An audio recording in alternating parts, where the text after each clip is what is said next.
Today's episode is brought to you by Checkfront, the booking platform trusted by over 5,000 tour and activity operators around the world. You can start your own free 21-day trial over at checkfront.com.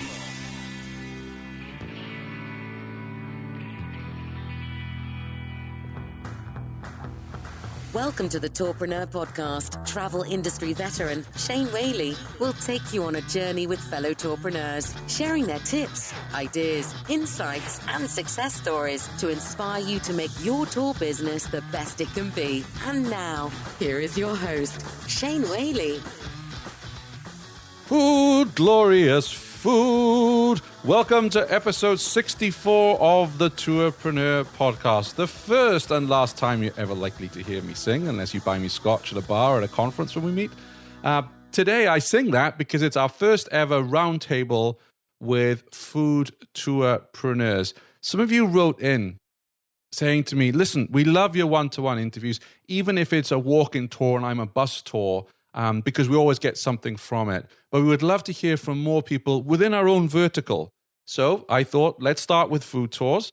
Let's see how popular this is. If you enjoy today's episode, first of all, share it with your fellow tourpreneurs, but also let me know what other vertical roundtables would you like? Maybe a walking tour roundtable, or a history roundtable, or a bus roundtable, or a multi-day tour roundtable, whatever it is. Let me know. I'm really excited to deliver these roundtables. So today we are joined by Midgi Moore of Juneau Food Tours, Lauren McCabe Herpich of Local Food Adventures, and Kevin Durkee, Culinary Adventure Company. So we've got Alaska, California, Toronto, and Vermont represented on today's call. Now, our three food tourpreneurs are also hard at work with Food Tour Week, and you can find details of that campaign and initiative at foodtourweek.com. We do spend a fair bit of time talking about that because it's a brand new initiative, and I salute Midgi, Lauren, and Kevin because what they're trying to do is obviously deliver more business to food tours, but also to raise awareness, because there's still a tremendous amount of people that have never been on a food tour and wouldn't even consider going on one. But we do know when people do go on a food tour, that's it. They're all about the food tours, right? So big responsibility for all us food tourpreneurs there to deliver high quality for first-timers. So we talk a lot about why you should potentially join Food Tour Week. And that's a global campaign, by the way. I was surprised about that. I thought it was just North America, but it's not. It's right across the globe. And as some of you know, Tourpreneur is listened to in 110 countries, which blows my mind. And thank you to everyone around the world that listens to us. So we talk about Food Tour Week. We also cover some important topics that are super relevant to food tourpreneurs, particularly around how do we approach vendors and restaurants for food tours? What tips do Midgi, Lauren, and Kevin have when it comes to collaborating and working with restaurants and food vendors in your city? We talk a little bit about booking engines, why they pick the particular booking engine that they're using. Also, we talk about favorite food tours, because I'm always curious to know as tourpreneurs, what are our favorite tours? So there's a lot in this episode. I'm excited to bring it to you, to deliver it to you, to serve it to you, as it were. And like I say, please do share this with fellow tourpreneurs. And also, if you want a roundtable on more verticals, drop me a line. You can find all my details at tourpreneur.com. Today's show notes you can find at tourpreneur.com/64. And welcome to episode 64 of the Tourpreneur podcast, doing something completely different on the show today. We are talking to Juneau, Alaska, Toronto, Canada, Oakland, California, and myself here in Vermont. It's quite the operation because we have our first food tour roundtable. I would like to welcome on the show Midgi Moore from Juneau Food Tours. Hello, Midgi. Hello, thank you. It's really great to be here. And hello to Lauren McCabe Herpich of Local Food Adventures in Oakland, California. Hi, everybody. And to Kevin Durkee, Culinary Adventure Company, Big Cheese in Toronto, Canada. How are you, sir? I'm fantastic. Thanks for having us today. We're excited to talk about food tours. So I read on your LinkedIn, Kevin, that did you used to work with cheese? I did. The reason that I got into the food tour business specifically is that I had a restaurant in Toronto for a number of years dedicated to cheese. A food tour company, the Culinary Adventure Company, came to me and I was one of their vendors and one of their spots on the tour. And I loved it so much that a few years later, I had the chance to buy the company. So I'm now switched gears. The restaurant is finished up and we're trying to take over the world one bite at a time. Fantastic. I think cheese is up there for me. I know for many people it's chocolate, but cheese is my kryptonite. It is. I'd take cheese over chocolate. Oh, Okay. Midgi, we used to be friends. Never mind. Okay. Oh, no, I love me some cheese. So I'm excited to talk with you today because I know when we were all at Arrival Orlando, you were in the specialty space next to me with Food Tour Week. And I was booked in solid with interviews. So I wasn't able to get in and see your seminars and your sessions that you were hosting. So today I really wanted to talk with you about Food Tour Week for those who didn't attend Arrival or it's the first time hearing about Food Tour Week. And no need to stand on ceremony here. I know this is a round table and we can't actually see each other. So feel free to dive in. What is Food Tour Week? For those who know nothing about it, could you break that down for us? Food Tour Week is a really passionate, focused campaign for food tour operators. And it's something that I actually thought of a number of years ago when I was starting to build marketing campaigns around my own food tour company here in Toronto and the other cities we operate in. I was really frustrated by opening up my Instagram and Twitter accounts every morning and seeing National Pizza Day or National Beer Day or something around food. And I thought there must be a way for us to stitch these delicious stories together on a global scale, and presented it and kicked around the idea at a couple of conferences and didn't really get too much traction. Then life moves on. You get really busy with other projects and our company started to grow. But a couple of years ago, Lauren, Midge, myself, and a few others started to really establish another way that how could we support the industry? How do we tell our stories in a bigger bite? And we've been working on it for the last 12 months. We were proud, as you mentioned, to announce and to launch it at Arrival. But the essential campaign is it's a sustainable campaign to really raise awareness and visibility and the attendance to the best food and drink tours in the world. And it's about giving our guests the chance to discover interesting, exciting, delicious tours that are around the world in a central hub. It's allowing us, as an industry to come together and collaborate and build on top of each other to tell each other stories and collaborate. And it's kind of like Christmas for food tours. It's going to be 10 days in early June to really tell the world and show the world what delicious adventures and experiences are out there. So we're excited to get it kicked off this year. I wanted to ask, how did you three get together? Oh, we're not allowed to answer that question. Actually, we met at a conference and Kevin and I really became good friends. And then I met Lauren through Kevin and we always just stayed in touch. When Kevin had this idea to start with, I was like, I want in on that because I totally see the benefit of telling this story and no one tells your story better than you. And telling a tour operator story and food tour story, it's just natural that we're the ones who do it. I think a lot of us food tour operators, we are on what we consider like the small business side. And so you can clearly see the vision, especially when you contrast it to, Small Business Saturday or global or national pizza day. And so I think for a lot of us too, it's like, we can make a bigger splash in the marketplace if we work together. So I know that I only have so many marketing dollars that I can spend to build local food adventures in Oakland.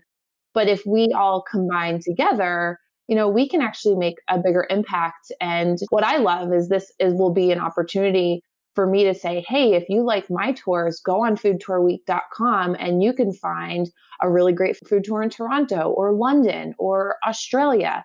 And so that's what we're all just kind of helping each other out. And that's what I really love about this initiative. So let's say, for instance, I'm running a food tour here in Vermont, in Burlington, and I find out about Food Tour Week. What's the benefit for me as a food tourpreneur here in Vermont for getting involved with Food Tour Week?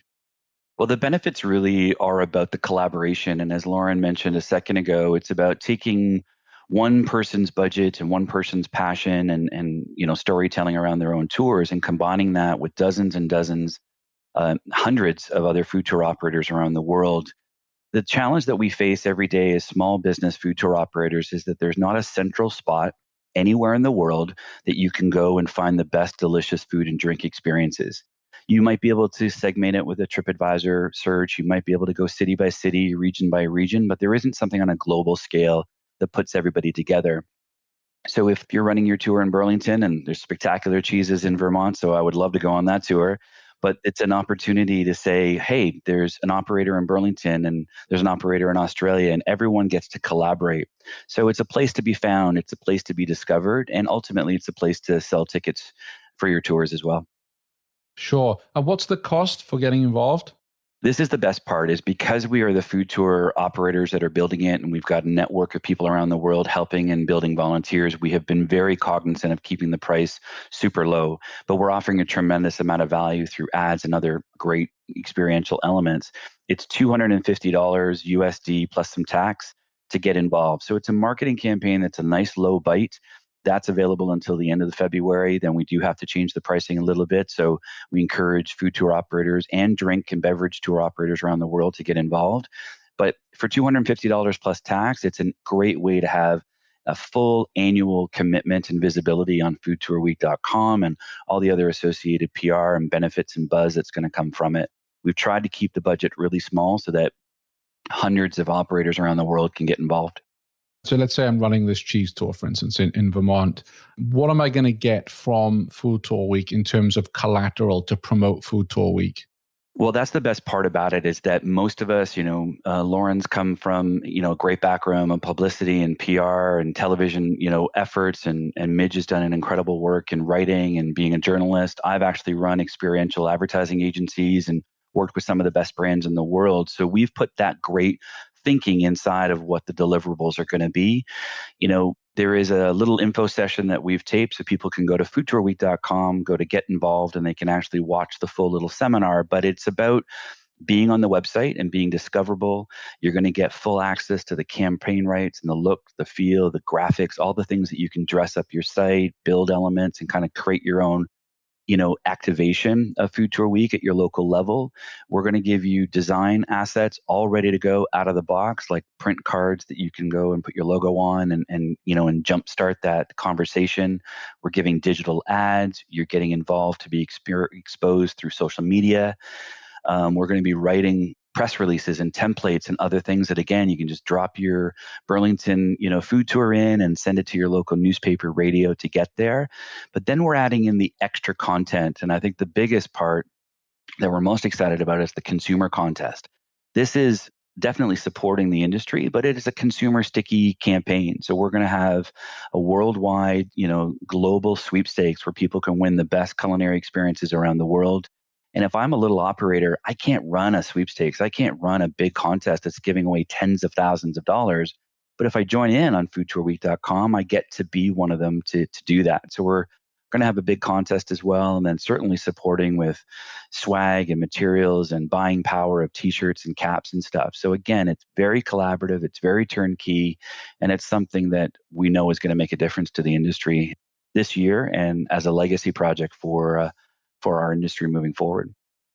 So this is the first year that you're running it. How will you measure success? So when the campaign is over, how will you measure this as being a successful campaign? Well, I think one of the big things for us is, one, the number of tour companies that are going to be coming on board. So, I think we definitely want to see growth from year one versus year two.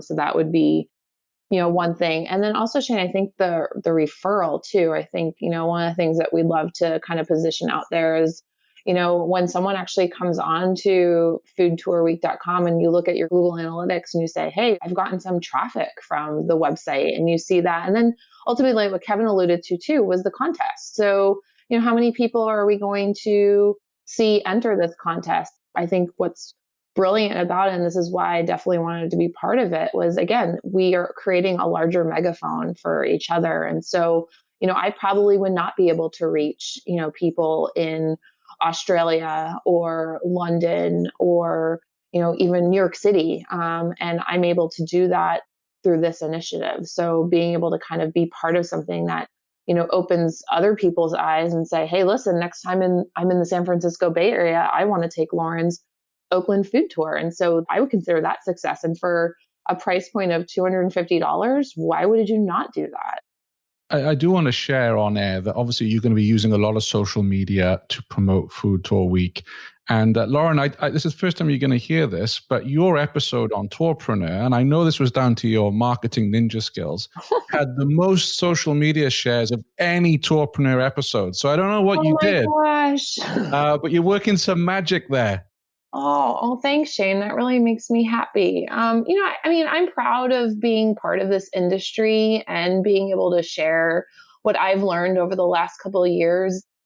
And I wanted to share it out too. So, I'll admit I shared it personally on my LinkedIn and my personal Facebook profile. And to be honest with you, also with my tour partners. So people that I'm working with and they were sharing it too. Again, I think we see that, the food tour industry is just growing and Food Tour Week is helping with that. But I think more and more people are starting to learn like, hey, like there are legitimate professionals within this industry. We're an industry. People are getting more excited about that. And again, like I think what you're doing, Shane, with Tourpreneur, it's validating and legitimizing our industry so that more people, and not just people within, the B2B realm, but consumers are seeing that, these aren't just people who are just doing something for fun on the weekend. These are legitimate businesses. And we're bringing, Midgi has amazing blogging and journalistic and PR skills. And, Kevin's worked with licensing companies. We each bring really valuable experiences to build our own small businesses and to help each other. Yeah, and that's why I wanted to share your social media results just through what you did with that episode, because it goes to show that through the collaboration you have, to you, it seems second nature to share it that way. But to a lot of our tourpreneurs, they're still learning the ropes when it comes to social media, right? Because we're all trying to build a business and manage and hire staff and everything else that goes along with it, that not everybody is a social media whiz. It's funny. My husband says this to me all the time. He goes, some things that you think are so easy, Lauren, other people would not think is easy. And I think everyone needs to learn that there are skills that each one of us has that just comes easy to us. And that by having platforms like this and Food Tour Week and being at Arrival and collaborating with each other, we all learn from each other. I think a big thing for me was I sent it to our local Chamber of Commerce and they shared it with our membership. So again, look at yourself as not just a B2C, getting guests on your food tour, but you're also creating a brand for yourself as well as your company. So, that just adds the fuel to the fire. Absolutely. Midgi, you were at Arrival, correct? I was, yes. What was the reaction to your sessions from the attendees? So with the Food Tour Week announcement, it was very exciting. We had, I think, 80 to 90 people in the room for the luncheon. Arrival the folks there were very gracious to provide us a room and a luncheon. So that was really nice. Kevin did a stellar job announcing and launching the program. And we actually had people sign up right then and there. But the really fun thing is the follow-up that Lauren has done, just staying in touch with people, generating that buzz, because I think it's something that is so, for us, it's just so natural. But for a lot of people, it's really outside the box. It was so well received. We were very, very excited. And I imagine that we'll see even more next year. I watched your webinar, Kevin, on your website. And I like that you talked about year 2, year 3, year 4. It wasn't like, oh yeah, we're going to do it all this year and we're going to see how it goes. You do have that long-term plan, which I think is really important. Well, it's really critical because I think one of the reasons that, I came up with this idea, and one of the reasons I think it's getting some fantastic early traction, is because we're building in legacy. All of us that are in this industry, I have never met one person who left high school and went to university to open up a food tour company, graduated and opened, right? These are second, third, fourth careers for so many of us. And as Lauren mentioned a moment ago, we come to this industry with a remarkable amount of mixed backgrounds and experiences and life experiences and business experiences. And it's nice to be considered part of the leading edge and part of the leaders in this industry and developing a big campaign like this, because we know we can pull it off. We're already getting traction. We're getting dozens and dozens of people signing up. We'll have hundreds of part of the campaign by June, and it's needed. It's one of those things where it's like we get so stuck in the weeds day in and day out of our local businesses, our local tours, and the administration of it all. We have to take a breath and step back and say, we still need to tell the world what we do. And we made a joke. The three of us were interviewed by a rival, and there's some videos floating around. And it's like, I just want success for me out of this campaign is that I can explain that I own a food tour company. And the next question doesn't become, what's a food tour? We want to be able to be really proud of what we do and what we offer. None of us want to answer that question anymore. If you say you own a hotel, you own a restaurant, you're a chef, you're a this, you're a that, it's an instant conversation. But so many still like, what's a food tour? What do you do for a living? It's like, well, I eat and drink for a living. I have the best job in the world, but this is how it comes to life. So I think, through Arrival, through what you're doing with the podcast and inspiring, small, large, medium-sized businesses to share their expertise, and what we're hoping to accomplish with Food Tour Week this year is really to set the base for our industry and show the world what we do and what we eat every day.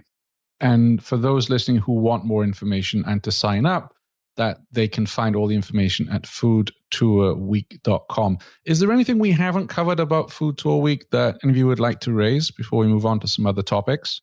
One of the things that have been coming up on some of the Facebook groups that I've been posting in on is there's a misconceived notion out there that this is just a US-based initiative, and that is not true. If you are a food tour company from anywhere around the world, as we mentioned before, Europe, Asia, Australia, North America, South America. Heck, if you're doing a food tour in Antarctica, you should be considering joining us on Food Tour Week. This is literally showcasing the best food tours from around the world. So if you are in Lima, Peru, and you know who I'm talking about, Erica La Madrid, you should definitely be joining us on Food Tour Week. So that's a really good point, because we actually have listeners in 110 countries, can you believe? I can't believe awesome. A big hello to our 2 listeners in Mongolia, by the way. I love seeing that every week. Oh, that is so cool. Yeah, the other piece that is just as important as that, this is the global initiative, as Lauren pointed out. The other piece is that this is not 10 days of excitement. Yes, Food Tour Week is, June 5th to the 14th of 2020. But the web, the materials, the collateral, the searchability runs for an entire year. So your commitment is just not the high energy within that time, like the seasonal bite of it all. It means that your product and your tours are going to be searched and looked at and discovered day in and day out for 365 days. So when you look at a commitment of $250 for an annual campaign with the best food and drink tours on the planet for less than 65 cents a day in terms of marketing, there's no reason not to join us, because it's only going to get bigger and bolder. And if you're in first, you're going to get a lot of the benefit from jumping in and joining us. So it's a year-round campaign with a burst for 10 days in June. Yeah, and I look forward to chatting with you later in the year where we can talk about some of the results you generated as well, and some of your learning, because I think that, that first year is always about learning, isn't it? It is. And it's also one of the reasons that we're doing this. I mean, it's like, Shane, how many food tours happen today anywhere in the world? Right? We don't know.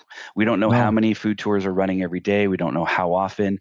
And so by talking to our guests and connecting with operators and using the web to grab details and contests and stuff, we're going to have global insights on who is shopping for food tours and where they're coming from and what they're considering as part of their consideration set. And we're going to be able to share that with your listeners again on Tourpreneur. We're going to be able to, share that with our media partners at Arrival. And there's a lot of ways for us to give back, not only just direct bookings to the members that join us on Food Tour Week, but we've got a lot of insights coming from the campaign this year and years coming forward. So excited to see what that looks like.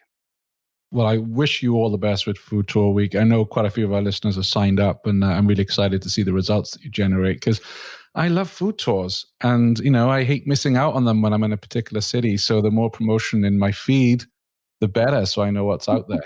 More than happy to post things on Tourpreneur group, Shane. Please do. Please do. And Shane, I heard you took a food tour in Toronto, but I don't think it was mine. So I think I've got a little beef to pick with you. Is that right?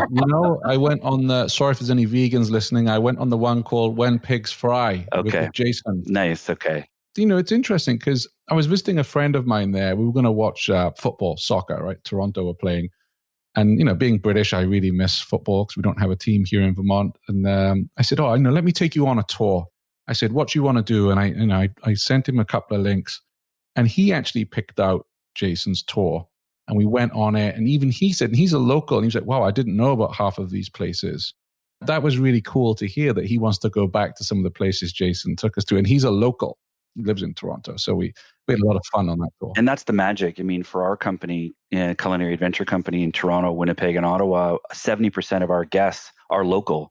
And that's really different. I mean, I know Midge is very different being in Juneau, having cruise business and a lot of different things. And even Lauren, she's probably finding more locals that are coming on her tours. But it's curious because people are, particularly with our organization, are buying Valentine's Day presents or buying birthday, Christmas, anniversary experiences. And at the end of the tour, our success after someone's been on one of our food tours, we're looking for 2 comments. It's like, hey, Kev, I would have never known about that restaurant, that business, that place you took me to. Or maybe I have been to it, or maybe I know the cuisine or the items around it, but I wouldn't have ordered what you ordered, or I certainly wouldn't have known the backstory or been able to get more information. And that's the power of what we do every day. The 3 of us, along with hundreds around the world, we tell delicious stories, and that romantic, magical memory is what we want people to take away from.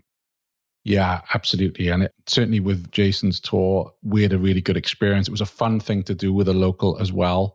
And, I'll be back again this summer, so I'll make sure I come on your tour, Kevin, this Anytime. time. And I'll bring my friend and his family along and give that a go. Did you know every weekday Shane curates the most interesting news articles in tours and activities and sends them out in a snappy daily digest? Grab your copy of the Tourpreneur Daily Briefing at www.tourpreneur.com. So I asked a couple of our listeners, hey, we're going to do this food tour panel.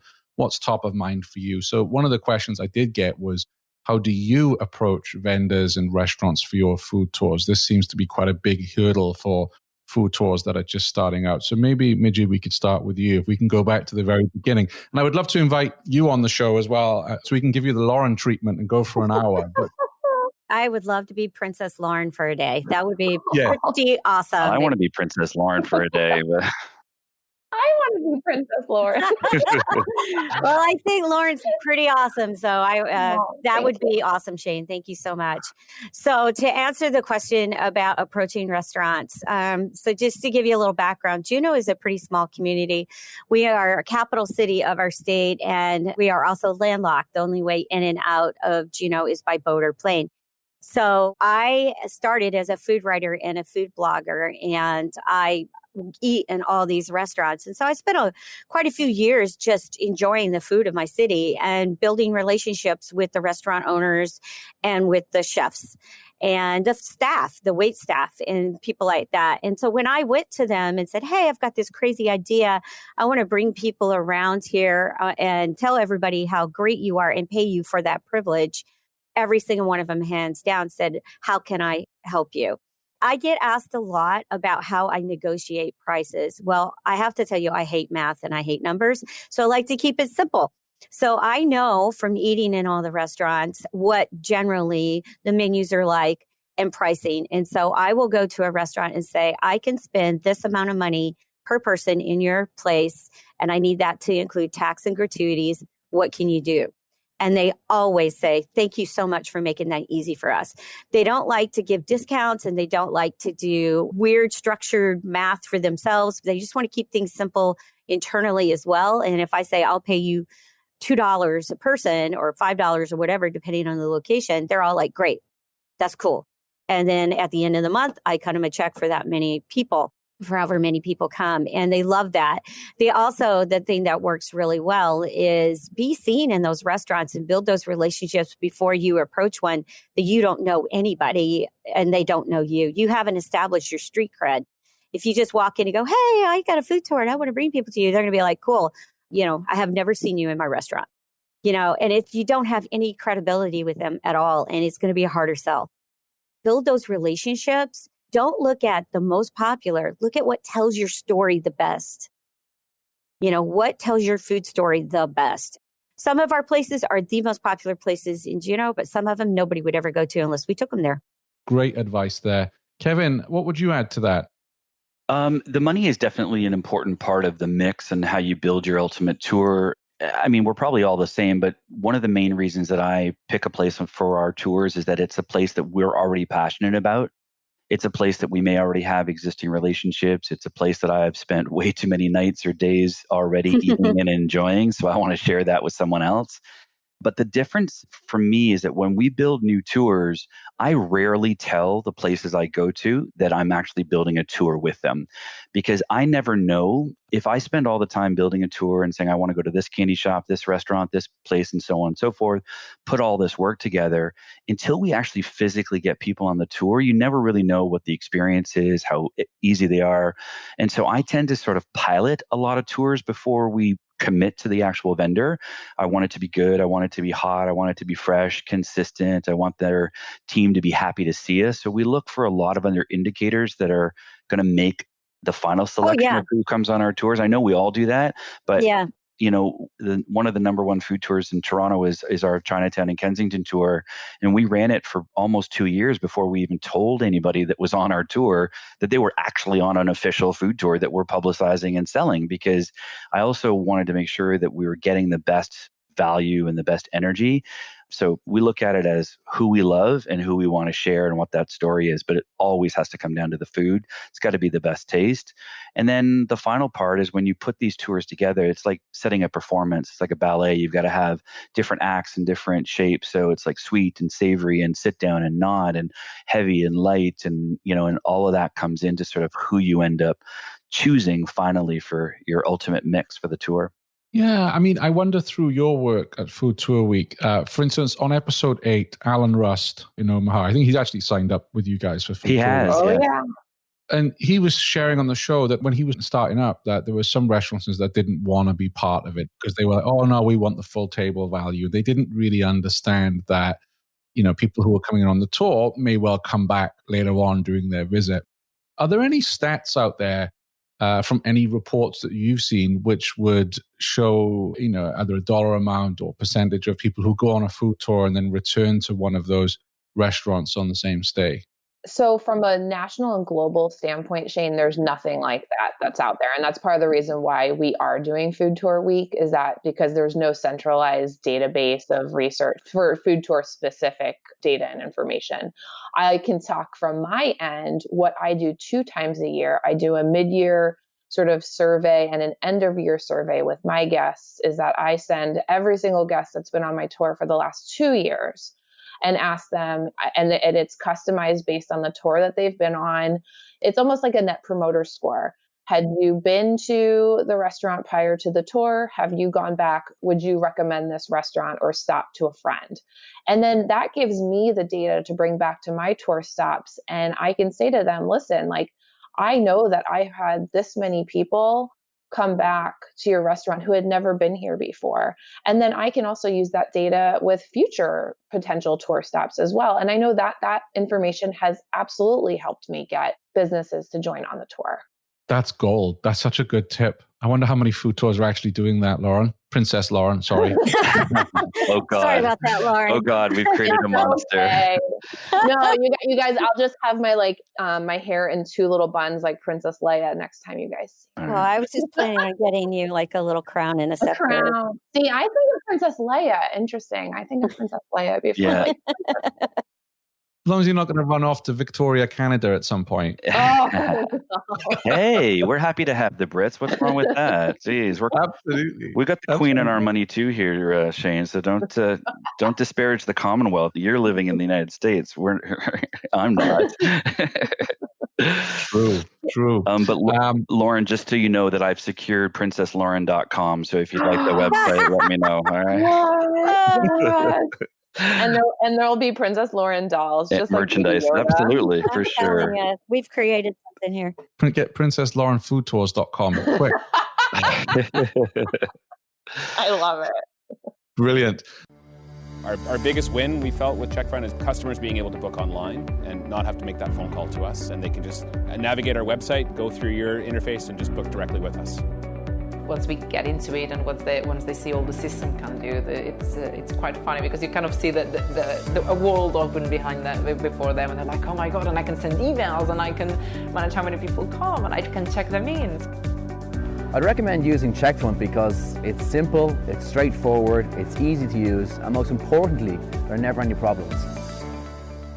Another question that came in was around booking engines. Obviously, you see this everywhere on the Facebook groups, but some of our listeners were like, hey, can you ask your guests what booking engine they're using and why. So I think, Kevin, you are using FareHarbor, correct? I am, and it was a tough choice for us. We started our business in 2010, and we were with another provider for 8.5 years, exclusive, dedicated relationship. But when we started to look at other options and what we needed as a business, we actually had to make the change, and so we switched to FareHarbor in the fall of 2018. So we've been just over almost 1.5 years with them now, and couldn't be happier.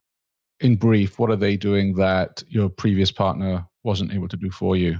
It was a few different things. It was a lot of account management.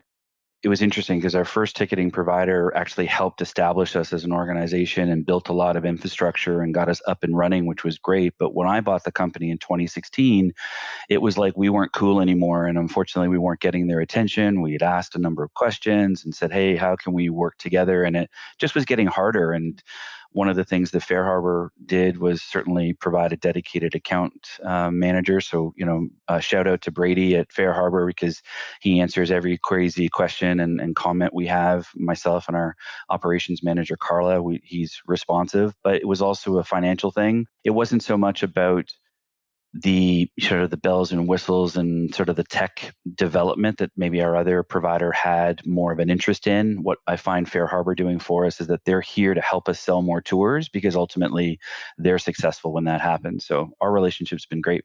We've been really happy. Good. Midgi, who are you working with? I actually switched to FareHarbor back in October, and I am very, very glad that I did. I've had a great relationship with them. We're still tweaking my website and doing some things and adding some things, but they're so responsive.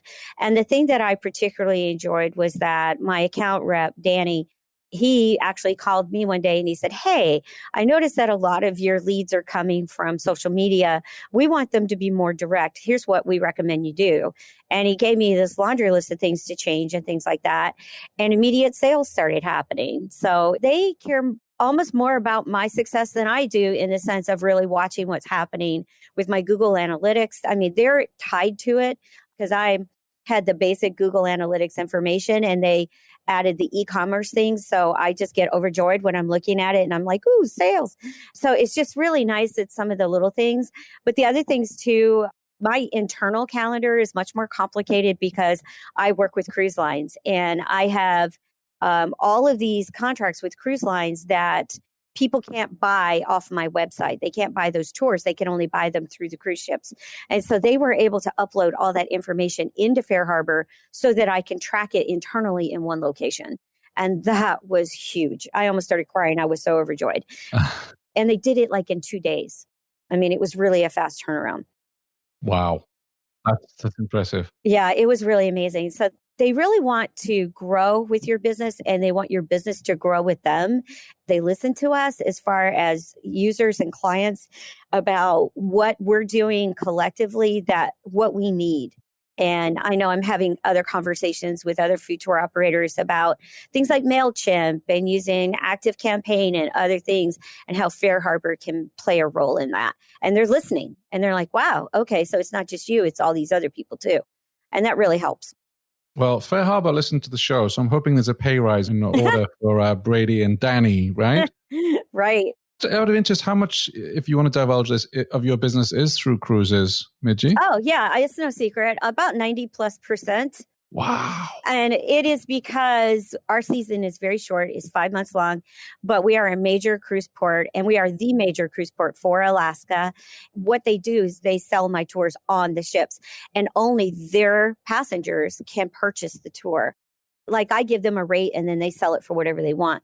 Yeah. But it really makes a big difference because I have that huge marketing engine of say Princess Cruise Lines or Holland America, Carnival, Royal Caribbean, Celebrity, all these people. I have these big marketing engines marketing my tour for me. Nice. I heard of some of those cruise companies, but I never heard of the Princess Lauren Cruise Company. You know, I'm actually, I have a meeting with the Princess Cruise people, and I think that my next culinary cruise will be the Princess Lauren Cruise. So. Well, there you go. And we will talk about cruises when we feature you on the show, because I'm just back from a cruise, and I booked all my experiences on Celebrity. And people are like, why didn't you go to OTA? Why didn't you go to Direct? And I'm going to share why. Yeah. I'm going to save that for our conversation. I would love to have that conversation with you. That would be really fun. Excellent. And Lauren, who are you working with? I'm with Fair Harbor, so I'm on the same boat. And no pun intended on the boat. And how long have you been with them? I've been with them since 2014. So I'm actually one of the first 10% of businesses to sign with Fair Harbor. Wow. So you're a very, very happy customer then. I am. But to be honest with you, Shane, and I hope Fair Harbor listens to this. So, I think this might be a lesson in just, again, to all tourpreneurs, booking companies need to earn your business, and there is another tour company always on its heels trying to get your business. And so I will say I'm very disappointed right now in a turnover time that for a project that I've been working with Fair Harbor on since arrival in October. So if the team there is listening, you need to return my phone calls, guys. There you go. You heard it on the show. Gauntlets dropped, as it should be. How often do you all get contacted by the various booking partners out there, the booking platform providers? For me, it's probably 3 or 4 times a month at least, maybe almost weekly. And I think it goes in cycles too, because like after arrival, everybody is reaching out to us. And then there's kind of a lull. And then all of a sudden this new year starts. And then I get probably, like Kevin, 3 to 5 a month. And I try to respond to them and just tell them I'm very happy and I appreciate it, because I don't want them to think like, first of all, I'm rude, but I don't want them to think that their time isn't valuable. Yeah. So before we wrap up, I've got a question for you. You've probably read about TripAdvisor increasing rates kind of without talking to operators, just going ahead and adding a percentage. Has that happened to any of you yet? I can't speak to that because I do not sell my tours on TripAdvisor on purpose. Right. I really haven't paid attention because I'm kind of in Midgi's boat. One, I don't get many bookings on TripAdvisor and they're not a priority for me. So we only have a couple of products on TripAdvisor, and right now we haven't seen any price increases. But Lauren's right. I mean, I come at this at probably a little bit more unconventional than others, is because I'm not feeding into the drama. I know that there is a hard life to build with food tours and any kind of tour and experience and the percentage, but I look at TripAdvisor like a retailer. If you've made a product and you've shipped it to Macy's can sell it for whatever they want. If you've shipped your product into TripAdvisor, they can sell it for whatever they want. If you are, one of the largest consumer packaged goods firms in the world, you obviously want to maybe then speak to, the Walmarts and the Targets and the big retailers of the world. But my point of view is that it's just a store. If you're not willing to play their game, then don't put your stuff in the window. And that's my point of view on it. I mean, they have to build a business. They have to be responsive and sell and promote, and they have their own costs. If food tours and experience operators think that they are going to do that just for free, I think that's misplaced. So you've got to think about it as a retailer. You make the product, you send it to somebody, and it's their job to sell it after that. I totally agree 100% with Kevin. I actually was talking to a colleague just yesterday about it who does have her products out on TripAdvisor. And when they raised the prices, she just felt like she was losing money. And I said, did they say they are not paying you what you said you needed? And she said, no. I said, then they can sell it for whatever they want. You're still making what you need and what you agreed on. So, and I think one of the outcries I'm gathering from tour operators of all kinds is that now their prices are more expensive on TripAdvisor than it is on my website. Well, that's great. But if someone is looking to buy something, they aren't going to be going, oh my gosh, I should have bought it on the website. They're going to say, I want to go on that tour in that town. People with their vacation dollars, they're frugal up to a certain point. And they go, yes, I don't care that helicopter tour in Alaska that gets me on a glacier and I get to go play with the sled dogs is $600. I have saved 4 years for that. Yeah, absolutely. And it's $625 on TripAdvisor. They don't care. So I think that tour operators I feel your pain, but that is one of the reasons why I chose not to advertise or be on TripAdvisor. But the other thing too is that as long as you're getting what you were told you're getting in the first place, then be okay with it. Yeah, I think that good points. And I appreciate you making those rationally, because I am seeing a lot of anger online and bitterness. And I understand kind of both sides. I do too. I think for me, I would be annoyed if, for instance, I have a walking tour in Vermont and they've jacked up my prices, but they haven't to my competitor. Right. That kind of thing would worry me. Yes. But on the other hand, if they put my prices up and I'm still selling, then I'm selling too cheap. Direct, maybe. Right. So it's a form of price testing. Mm-hmm. You know, that's why I come back to the retail analogy is that if you're Coke or Pepsi, you're on the grocery store shelves. And if the retailer decides to put your competitor on sale one weekend and you on sale the next weekend, there's not a whole lot you can do about it. Food tour operators particularly have to be more concerned, in my mind, about the product that they're delivering, the brand that they're building, and the experience and memories that people are taking away. Price is irrelevant, and price is very stretchy. If you can really collaborate and have a spectacular, memorable experience, then you're going to be fine. I mean, I'm frustrated with TripAdvisor from the ratings perspective. We're one of the longest term food tour operators in Toronto. We have over 950 five-star reviews, which is 3 times our next competitor. And actually, all of our 5 competitors next to us don't even add up to all of those. We're the number 2 food tour operator in Toronto. We don't seem to be the number 1 because the new operators, the recency, the frequency, the sort of the cachet of it all, they get to come first. And it's like, hey, good for them. There's lots to go around, but it's annoying that you work 10 years to be the number 1 food tour and you get bounced by someone who's only got, 300 and change reviews when you're sitting at thousands, right? So it's like, do you think that's because they're paying more commission? I hope not, but I don't know, like 60 Minutes or someone needs to do an investigative report I to make agree. no, seriously, like it's like everybody has these conspiracy theories about the businesses and, and TripAdvisor sits on stage and gets, grilled by Douglas at Arrival and everybody else. Like hopefully they're telling the truth, but I really wonder if there's algorithms out there that are gaming the system a little bit. And it's the one thing particularly for me that frustrates me, and I know Midge and Lauren have heard me rant about this a fair bit. I'm in the business of memories. I'm not in the business of SEO. I'm not in the business of ticket conversion and all this nonsense of online. That's crap. It's frustrating that wins over the experience that I'm delivering on my food tour, which is one more reason why Food Tour Week is important, because hopefully we'll be in a family, if you will, of like-minded, passionate food tour operators around the world, and we can be discovered for who we are and what we deliver, not what stupid ranking or ad buy we've stuck on the web. I want people to come to me because they're like, oh my God, Culinary Adventure Company is the best food tour company in Canada, and my friends have been there, and so on, not because, oh, it made me click in some clickbait ad on Facebook and I ended up buying a tour and I didn't even know what I was buying. That's not the game I want to play. I want to leave people with memories. Sure. So that leads me on to the last question for today. I've thoroughly enjoyed this conversation, and I would love to invite you all back on again where we can hit the topics of the day for food tourpreneurs. But I'm going to ask you the hardest question, all 3 of you here, of today, right? Are you ready for this? Other than your own, what is your favorite ever food tour? Let's start with you, Midgi. Oh, golly. Okay. So, gosh, I can't remember the name of the company on the tour because this was about 8 or 9 years ago. I went on this tour in Seattle that was the Gaslight tour or Belltown. And I got to learn a lot about Seattle's Belltown district, which was their movie district. And so when movies, like back in the 30s, it was the Pacific Northwest Hollywood. And so they would do all of the movie launches and things like that. And the host was fabulous. And she had an iPad with pictures. We would be standing on a street corner and she would show us what it looked like in the 1800s and 1900s and stuff. I learned a lot on that tour. And that is actually what made me want to do that. And the food was spectacular.